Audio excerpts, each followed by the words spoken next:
Hello everyone and welcome to another episode of John Matrixx Talks Movies. If this is your first time visiting the channel, please hit subscribe to catch future videos from me. Today, we have Star Wars The Mandalorian news.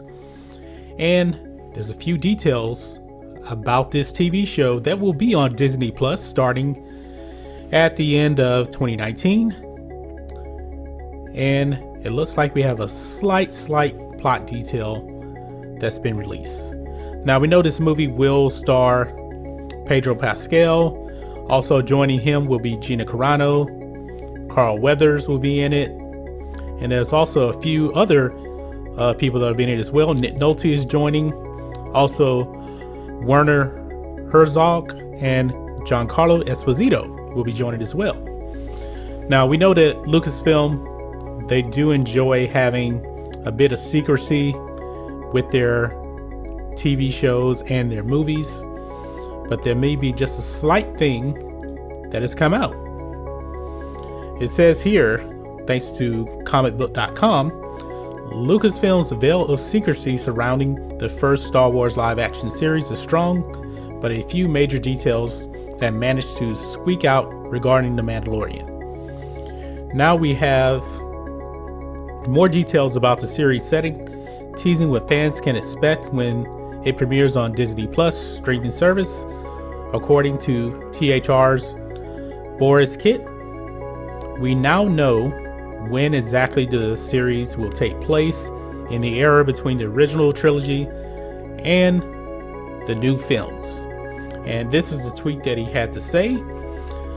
Boris Kit says, "Sources tell me the story is set about 5 years after the events of Return of the Jedi and is set in the Outer Rim, where people don't know and don't care that the Empire has fallen.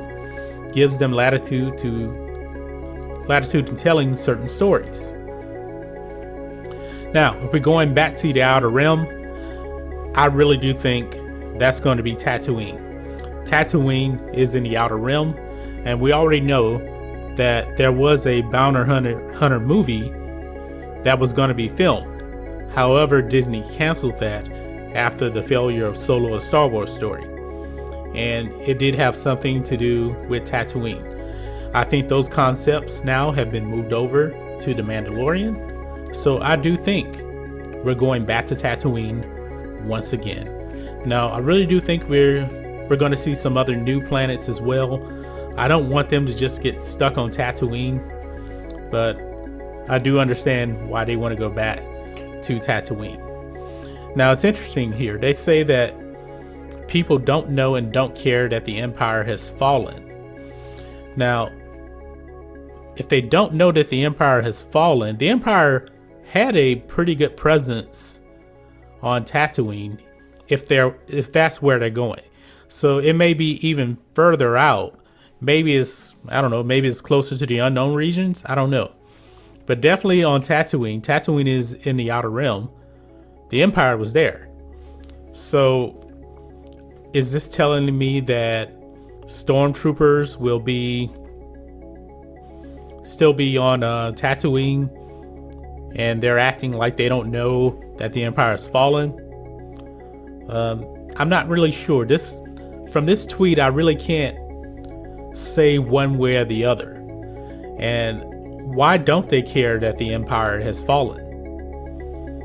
So maybe it could depend on the planet.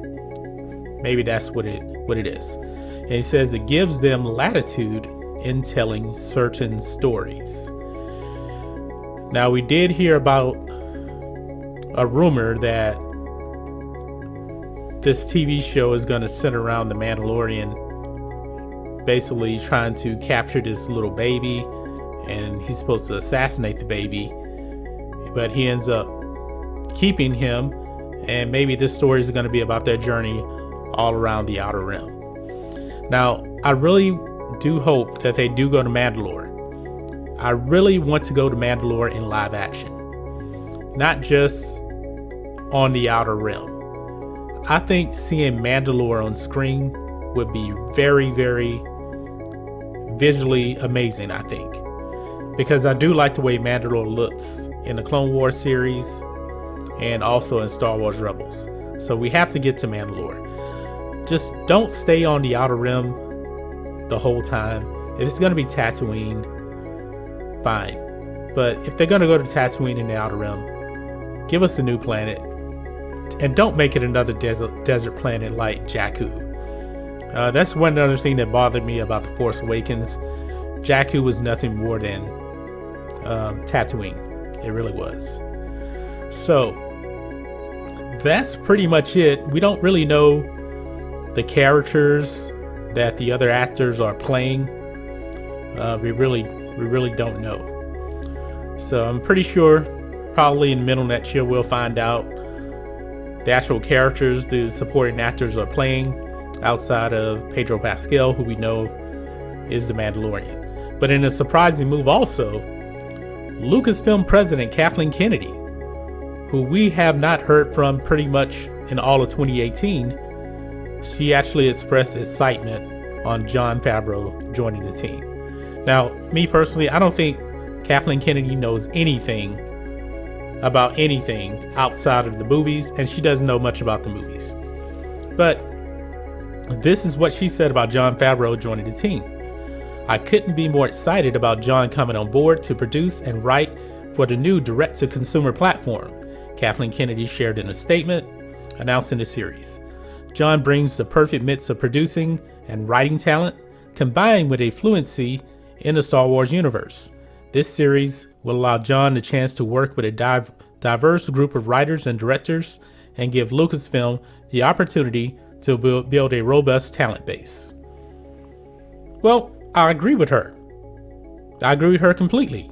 For one thing, she's not going to have anything to do with this. So she's just a talking figurehead. But surprisingly, that's what she said. But anyway, what do you guys think about this possible plot line and timeline of The Mandalorian? Back on the Outer Rim again, 5 years after Jedi. Let me know what you guys think about all this in the comments. If you're new here to the channel, please hit subscribe to catch future videos from me, and we will catch you on the next video. John Matrixx, out.